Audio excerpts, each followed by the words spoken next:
Jack the Ripper was an unidentified serial killer that struck in the autumn of 1888. Here are a brief history of his victims.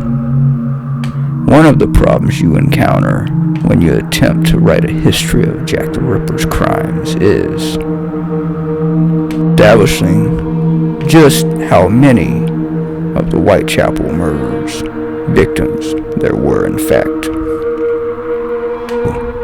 The exact number of victims is most frequently described as 5. It should be remembered that this is based upon later statements made in 1894. By no means is it a definitive number. Indeed, the Whitechapel murders file is the generic file that encompasses the crimes of Jack the Ripper, some of whom were victims of Jack the Ripper, and some who may have been victims, and several that were definitely not.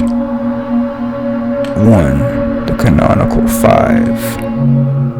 The 5 victims most often put forward to being victims of Jack the Ripper are often referred to as the canonical 5. They are as follows: Mary Ann Nichols, Annie Chapman, Elizabeth Stride, Catherine Eddowes, Mary Kelly. However, the file also contains the names of 2 victims who were murdered before Mary Ann Nichols, whose bodies were found in August 31st, 1888. The first of these victims was Emma Smith, who was attacked in the early hours of April 3rd, 1888. She later died of her injuries in a London hospital. As a result, she became the first known Whitechapel murder victim. Emma Smith was almost certainly not a victim of Jack the Ripper. Indeed, but she died.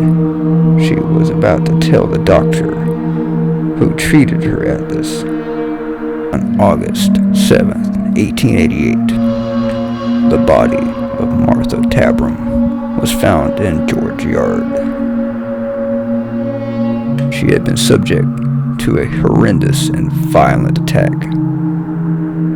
Martha Tabram, also referred to as Martha Turner, may or may not have been a victim of the criminal who later became known as Jack the Ripper.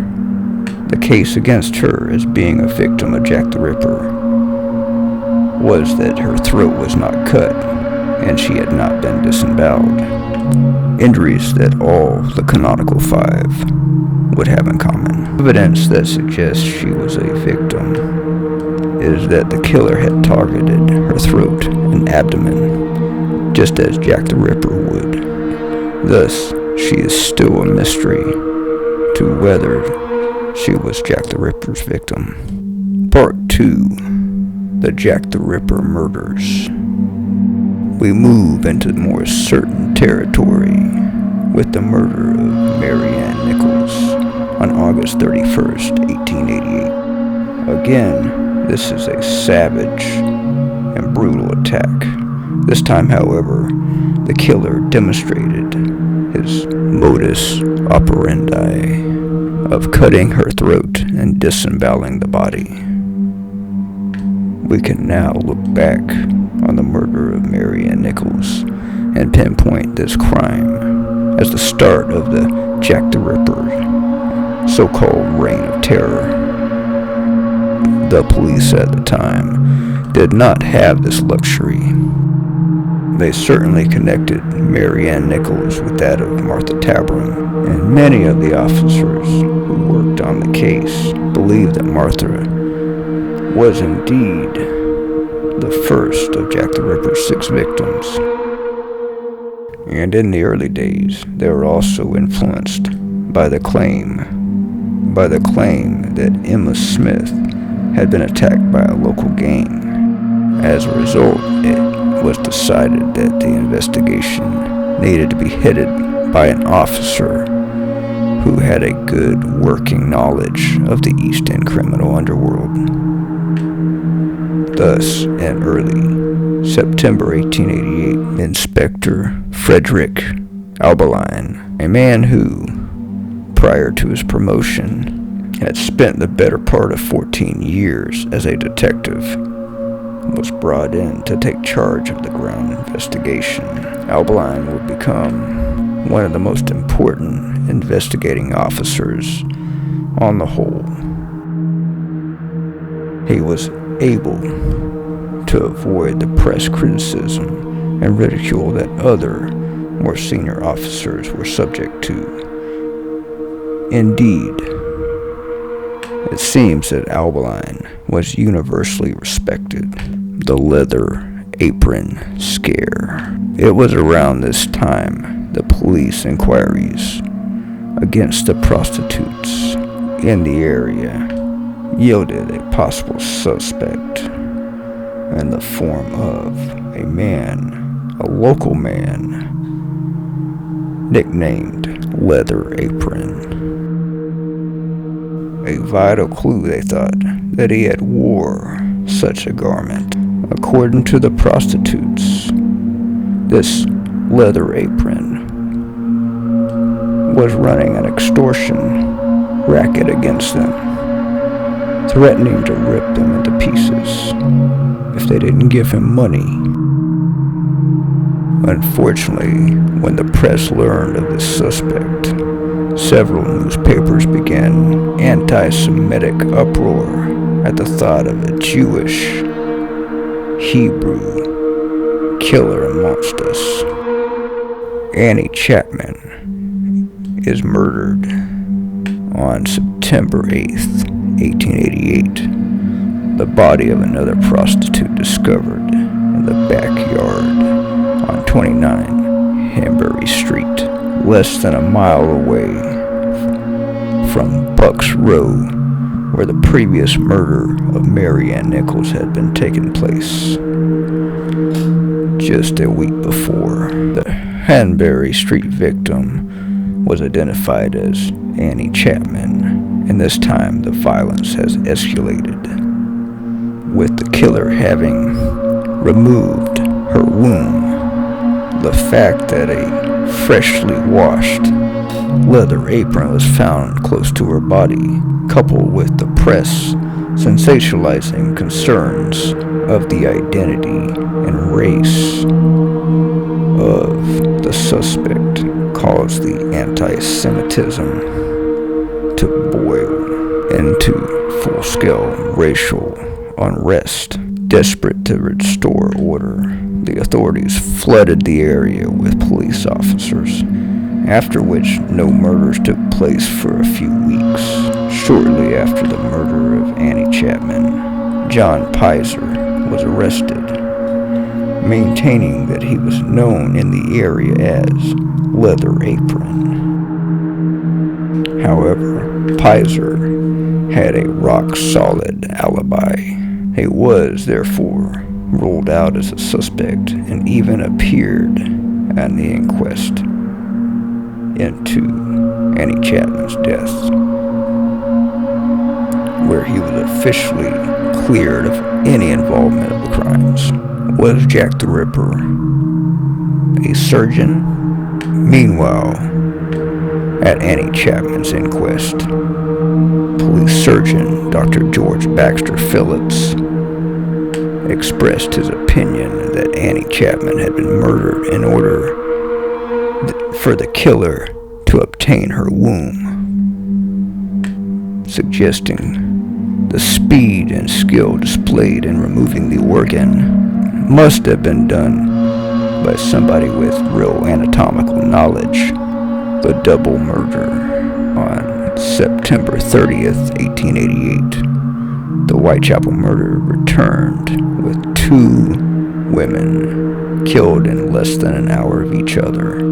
The first victim was Elizabeth Stride. Body was found by Louise Domichis as he turned his horse and carriage into the dark yard off Burner Street. The fact that her throat had been cut but the rest of her body had not been mutilated led to the police theorizing that the killer had been interrupted. The second victim that morning was Catherine Eddowes, whose horribly mangled corpse was found in Mitre Square in the city of London at 1:45 a.m. In addition to the usual MO, the killer had also removed her uterus and kidney. As the police pursued Jack the Ripper through the streets of the East End of London, they discovered one clue in a doorway in nearby Galston Street.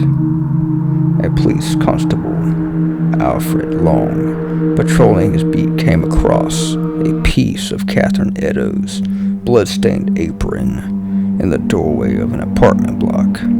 Scrawled in chalk on the doorway above the apron was the message: "The Jews are the men that will not be blamed for nothing."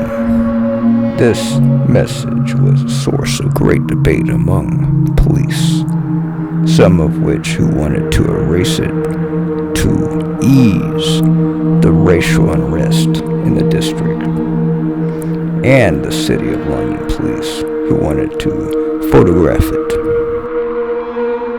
as they felt it was evidence that might lead to an important hunt for the killer of Catherine Eddowes.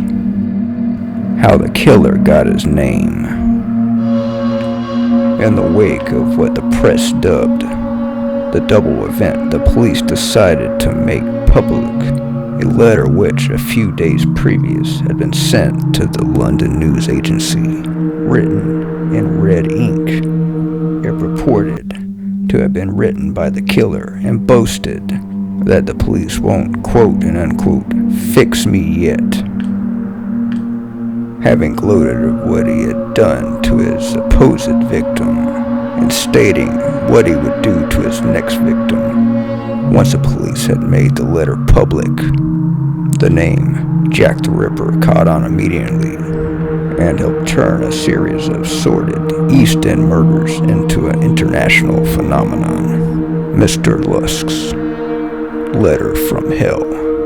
One of the most famous of these prank messages was sent to Mr. George Lusk, president of the Malvigilance Committee, in October 1888. Famously, this letter was addressed from hell, and it contains half a kidney, which, according to the letter written, he took from one victim, despite the lucid press speculation that the kidney sent to Mr. Lusk was indeed half of the one taken from the body of Catherine Eddowes.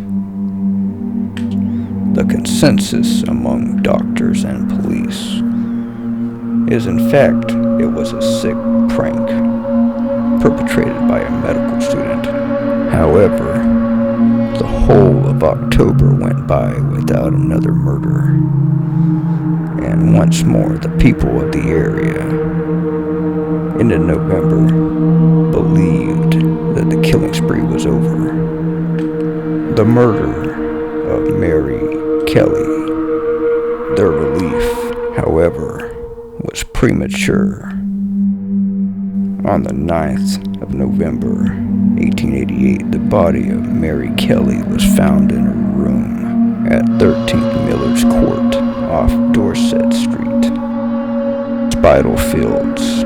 Her body had virtually been skinned down to bone. Indeed, a horrific scene awaited her lover, Joseph Bornet, who was only able to identify her by her eyes and ears.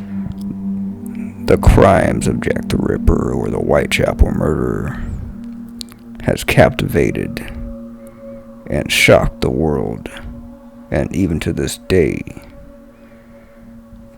we don't know who Jack the Ripper truly was.